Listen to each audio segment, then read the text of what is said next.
sosok mahaguru dari para maharaja di Jawa. Dialah Kiai Ageng Muhammad Hasan Besari, seorang pendiri pesantren Tegal Sari pada awal abad 18 Masehi di Kecamatan Jetis, Kabupaten Ponorogo, yang mengkombinasikan dua kutub antara Islam dan nasionalisme.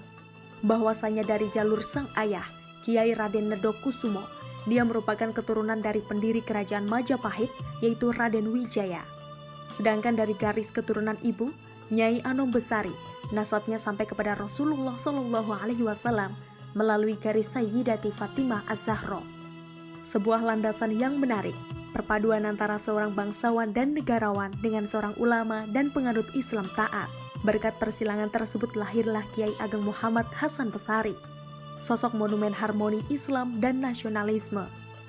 Selain dari segi nasab, bukti lain yang menguak bahwa dari tangan beliau lahirlah sosok Pakubuwono II, yaitu Sultan Kartasura, Raden Ngabeh Ronggowarsito atau Begawan Kesultanan Kartasura, dan Hos Cokro Aminoto yang merupakan tokoh pergerakan nasional Raja Jawa tanpa mahkota.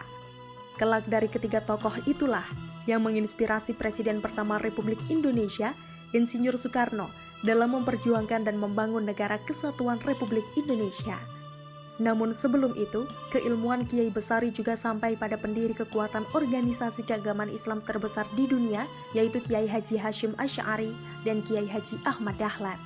Kehebatan pesantren Tegal Sari tak lepas dari kecemerlangan pendirinya, yaitu Ki Ageng Muhammad Besari. Ramuan kurikulum yang diterapkan olehnya mampu melahirkan banyak bangunan pemikiran bersejarah dalam bidang Islam dan nasionalisme bagi bangsa Indonesia.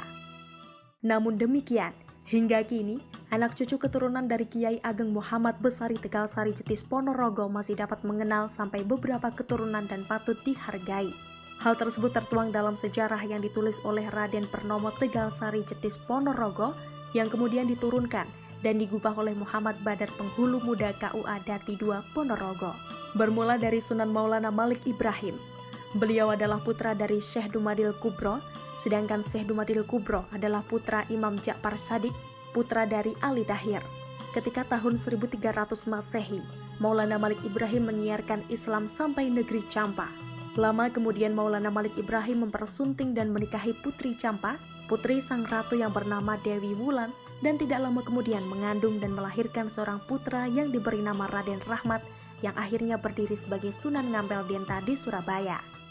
Sunan Ngampel Denta berputra Raden Satmoto atau yang terkenal dengan sebutan Kiai Ngarobi. Raden Satmoto berputra putri Nyai Anom Besari yang wafat dan dimakamkan di pemakaman Kuncen, Caruban, Madiun. Sementara Sang Prabu Brawijaya berputra Pangeran Demang. Kemudian Pangeran Demang berputra Raden Demang yang wafat dan dimakamkan di pemakaman Badal Ngadiluih, Kediri. Kemudian Raden Demang berputra Kiai Ageng Ngabdul Mursad Tukum, Kediri. Dari Kiai Ageng Ngabdul Mursad Tukum berputra Kiai Anom Besari yang wafat dan dimakamkan di pemakaman Kuncen, Caruban, Madiun. Kiai Anom Besari bersama Nyai Anom Besari memiliki 3 putra, yaitu Kiai Hatib Anom, Kiai Muhammad Besari, dan Kiai Nur Sadik. Arah sebelah selatan timur kota Ponorogo, sejauh kurang lebih 12 km, terletak suatu desa tempat tinggal seorang kiai yang alim, lagi berbudi luhur bijaksana, asih terhadap sesama, suka memberi pertolongan kepada siapa saja yang menderita kesengsaraan, yang bernama Kiai Donopuro. Setelah Kiai Muhammad Besari mendengar berita, ada orang alim berilmu berbudi luhur dan bijaksana. Dia bergegas menghadap Romo ibunya untuk meminta izin mencari ilmu di Pondok Sentono Jetis Ponorogo. Setelah restu didapatkan, Kiai Besari dan adiknya kemudian berangkat bersama-sama menuju tempat kediaman Kiai Donopuro di desa Sentono Jetis Ponorogo. Setelah kira-kira 3-4 tahun lamanya, Muhammad Besari dan adiknya berguru pada Kiai Donopuro dan telah banyak ilmu agama Islam yang dipelajarinya. Maka semakin lama semakin disayang pula oleh Kiai gurunya. Kemudian Muhammad Besari mempunyai keinginan menjelajah daerah Ponorogo dengan adiknya Nur Sadik sebagai pengikut. Dalam perjalanan mereka dipertemukan dengan Kiai Nur Salim. Kemudian keduanya diajak ke dalam rumah untuk diajak berbincang-bincang.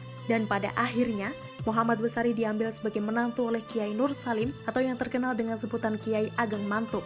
Setelah pembicaraan seperlunya selesai, Muhammad Besari dinikahkan dengan putri sulung Kiai Ageng Mantuk dan kemudian diboyong ke Sentono.